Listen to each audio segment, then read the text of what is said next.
part 3, we'll take a look at the horns and the headdress or wig.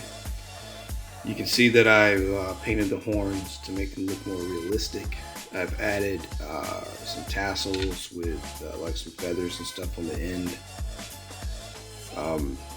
The wig is just a basic wig from like a Halloween store.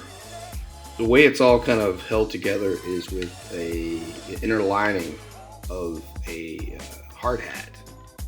So we'll get into the construction of how this is put together, but the reason why I built it that way was that 1, it's adjustable. 2, if you're at a party or somewhere and you get hit, your horns, they're not coming off.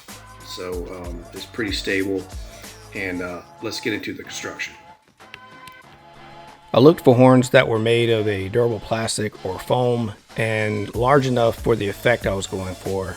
So I settled for these devil or demon horns made of plastic.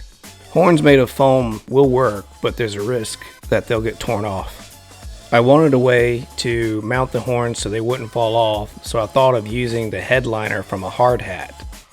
This would provide a structure to mount the horns and also be adjustable. To make the horns more realistic, I needed to hide the red and black coloring on the existing horns, so I painted them a matte dark brown. Using string and glue, I attached the horns to the support straps from the hard hat liner. Once I was happy with the way the horns were fitting, I began to paint the horns to make them look more realistic.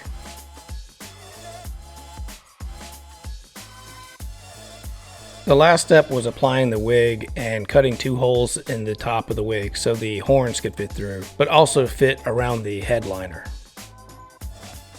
I hope you've enjoyed this 3-part video series on how I created my Goatman costume. I hope the information has been helpful and inspires you to use your creativity and create your own costume. As always, thank you for watching and please subscribe.